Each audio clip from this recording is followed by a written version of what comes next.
Nós vemos nessa passagem Filipe indo evangelizar nesta região em que o anjo do Senhor diz a ele: prepara-te, versículo 26, prepara-te e vá em direção do sul, toma a estrada que desce de Jerusalém a Gaza, ela está deserta. De fato, quando Filipe foi ali, a estrada estava deserta. Mas ali, ele andando por aquele caminho, aquela estrada deserta, apareceu de repente um eunuco etíope, que era um alto funcionário, era um homem culto, um homem de posses, um homem que estava ali lendo, segundo que São Lucas, que foi quem escreveu, o Atos dos Apóstolos. Lucas vai dizer que ele estava ali lendo os pergaminhos, exatamente o livro do profeta Isaías. E lendo ali a profecia de Isaías, aquele eunuco, por mais culto que fosse, por mais posse que possuísse, por mais bens que aquele homem tivesse, ele não conseguia entender. E aí o Espírito diz a Filipe, dizendo: vai, se aproxime daquele carro. E ele, ao aproximar-se daquele carro, Filipe já vai intervindo. Ele nem pergunta para aquele homem: olha, dá licença, eu posso te ajudar? Não, ele já chega para o homem e já diz assim: tu compreendes o que estás lendo? E aquele homem, então, eu imagino até a cena, ele jogando aquele pergaminho assim, meio chateado, aborrecido, dizendo: como que eu poderia? Se não tem ninguém que me explique, não tem ninguém para me orientar. E aí ele convida Filipe: olha, entra aqui no carro aqui, senta aqui do meu lado. E começa a mostrar a passagem. Olha, eu estou lendo essa passagem aqui que fala exatamente que alguém foi levado como uma ovelha ao matadouro, como um cordeiro diante do seu tosqueador, ficou mudo, não abriu a boca. E começa então a ler aquela passagem para Filipe, mas ele diz: eu não entendo. Ele está falando de quem aqui? O profeta Isaías está falando dele mesmo ou é de algum outro? E ali estava a oportunidade de Deus para Filipe poder evangelizar aquele homem, aquele alto funcionário da rainha da Etiópia.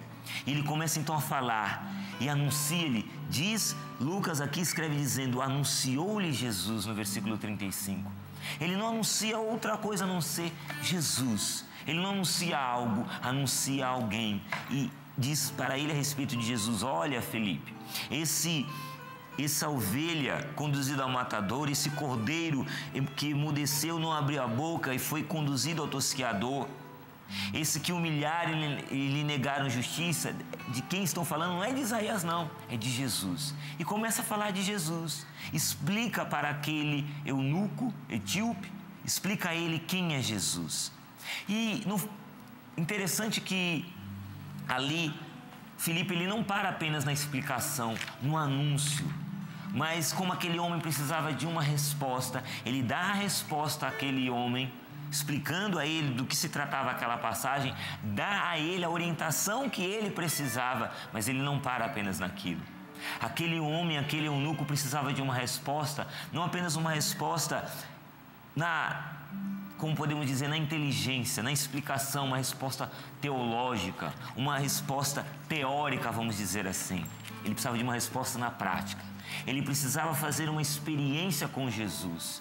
Não bastava apenas um conhecimento teórico de Jesus. Olha, Jesus é assim, Jesus, desculpa falar, é assado, Jesus é desse jeito, Jesus é assim, olha, conhece... Não. Aquele homem naquele carro, naquela estrada, aquele funcionário precisava de uma experiência. Não bastava apenas um conhecimento teórico. Sei quem é Jesus agora, que bacana. Jesus então é esse homem que apareceu e que se disse filho de Deus e que então foi crucificado e morreu, e segundo o que estão falando aí, ele ressuscitou ao terceiro dia. Nada disso. Não é segundo o que estão falando aí, ou ele se dizia filho de Deus. Não. Ele precisava de uma experiência com o Filho de Deus, precisava de uma experiência com o ressuscitado. E aí vai então dizer que no versículo 38, aquele eunuco, ele que tomou a iniciativa, porque ele precisava da experiência, ele vai dizer: para o carro. Os dois desceram para a água, ali dizendo: olha, aqui temos água, o que impede que eu seja batizado? Eu quero ser batizado. E aí tem... Aqui na tradução da CNBB tem um colchete, você vai ver no versículo 37, tem um colchetezinho aqui, 2 colchetes ao redor do versículo 37. E se você for na nota aqui do rodapé, do versículo 37, vai dizer assim: uma glosa atestada nas antigas versões acrescenta: nesse versículo 37, Filipe disse: se crês de todo o coração, é possível. E o eunuco responde: creio que Jesus Cristo é o Filho de Deus. Eu creio que Jesus é o Filho de Deus. E naquele momento, então, eles foram para a água ali e o eunuco foi batizado. E quando o eunuco foi batizado, no versículo 39, quando acabaram de sair da água, o Espírito do Senhor arrebatou Filipe. Filipe sumiu, não estava mais ali presente. O eunuco não viu mais Filipe e prosseguiu sua viagem cheio de alegria, porque naquele momento o eunuco fez uma experiência de Deus. E agora, Filipe, que havia apresentado Jesus ao eunuco, sai de cena, e agora quem vai apresentar Jesus para o resto da vida daquele eunuco chama-se Espírito Santo. O Espírito Santo agora é que vai fazer às vezes de Filipe. Ele não precisava mais do Filipe, ele agora precisava do Espírito, o Espírito para orientá-lo. Lembra-se do pedido do eunuco: como que eu posso compreender se não tem quem me oriente? Eu preciso de orientação. Quem vai me orientar? Assim se dá o nosso caminho com Deus. Muitas vezes na vida a gente faz escolhas erradas porque não tivemos uma boa orientação. Faltou-nos a orientação muitas vezes do pai, da mãe, faltou a orientação do marido, da esposa, até mesmo dos filhos. Faltou a orientação muitas vezes do pároco, não porque o pároco não quis dar, mas porque a gente não procurou lá na nossa paróquia, na nossa comunidade. A gente não foi atrás do padre para pedir uma orientação. Nós não fomos atrás daquele homem de Deus, daquela mulher de Deus, daquela pessoa que exala a presença de Deus, ela transmite, ela irradia aquela unção de Deus. Mas a gente não procura por respeito humano, por timidez, não procura orientação. Mas quando nós criamos coragem, muitas vezes até mesmo criamos vergonha e procuramos a orientação para nossas vidas, aquela pessoa vem e nos dá aquela orientação. E aí entra algo muito importante também, que é a direção espiritual. Quantas pessoas dão cabeçada na vida porque não tem um diretor espiritual? Porque não procura um sacerdote, um religioso, um leigo, um consagrado, alguém que assuma essa direção espiritual. E veja, direção espiritual não tem nada a ver com um atendimento psicológico, nada disso. Não é uma terapia. A direção espiritual é exatamente quando aquele homem de Deus, aquela mulher de Deus, que vai ser o seu diretor espiritual, ele vai fazendo com que você vá descobrindo na sua vida a vontade de Deus. Ele vai te dando orientações muito práticas, coisas que você precisa fazer. E você, como o orientado, o dirigido, tem que dar uma resposta de docilidade. Se ele pedir para você escrever, você vai escrever. Se ele pedir para você procurar tal pessoa, você vai procurar tal pessoa. Assim se dá a direção espiritual. E nesse caminho de direção espiritual, nós vamos descobrindo a vontade de Deus para as nossas vidas. Quantos de nós penamos na vida porque não temos essa direção espiritual? Não temos um aconselhamento, não temos uma orientação.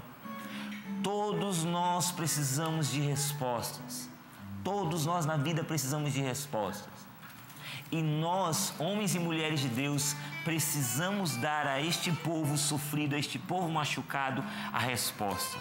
Nenhum irmão, gente, eu assumi um compromisso com o Senhor, que nenhum irmão que me procura, que saia diante de mim sem uma resposta. Talvez a resposta nem agrade, talvez a resposta nem preencha aquilo que foi por completo que ele precisava, mas eu disse para o Senhor: Senhor, quem me procurar precisa ter uma resposta. Talvez não seja nem a resposta que ela queria, talvez não seja nem a resposta que lhe agradou o coração, talvez foi até uma resposta dura, incisiva, uma resposta que incomodou, que cutucou, porque o Evangelho cutuca e incomoda, mas que não saia ninguém sem resposta. Porque se as pessoas não encontrarem a resposta naquilo que nós temos para oferecê-las, oferecer a elas, elas vão procurar as respostas nos caminhos errados. E quanta gente procurando a resposta em coisas vãs, frívolas, mundanas, porque o ser humano tem necessidade desta resposta. E nós temos a resposta, meus irmãos. Nós que somos de Jesus, nós temos a resposta, que é Jesus Cristo. Filipe deu àquele eunuco a resposta e disse: eu te anuncio Jesus. Eu te dou a resposta, a plena resposta, a solução para a tua vida, que se chama Jesus Cristo. E dando a ele Jesus Cristo, aquele homem foi tão tocado por essa resposta que ele quis ser batizado. Como a Paula bem disse, nós entramos na Semana Santa, a Semana Maior. E nessa semana, a Santa Mãe Igreja nos convida ao batismo com Cristo. O Catecismo da Igreja Católica, no número 1225, vai dizer assim: foi na sua Páscoa que Cristo abriu a todos os homens as fontes do batismo. Com efeito, já tinha falado da paixão que iria sofrer em Jerusalém, como de um batismo com o qual devia ser batizado. O sangue e a água que escorreram do lado transpassado de Jesus crucificado são tipos do batismo e da Eucaristia, sacramentos da vida nova. Desde então, é possível nascer da água e do Espírito para entrar no reino de Deus. E aí Santo Ambrósio tem a seguinte frase: vê, quando és batizado, de onde vem o batismo, senão da cruz de Cristo, da morte de Cristo? Lá está todo o mistério. Ele sofreu por ti, é nele que és redimido, é nele que és salvo, e por tua vez te tornas salvador. Por que fazemos a bendita, a única experiência de nossas vidas que nos transforma? Somos batizados com Cristo para ressuscitarmos com Ele. Nós então morremos em Cristo, morremos para o pecado. E porque somos redimidos em Cristo, somos salvos em Cristo, por sua vez, nos tornamos também salvadores. Fazemos parte dessa equipe de resgate com Cristo. Como nosso Pai Fundador nos ensina na Canção Nova, somos essa grande companhia de pesca.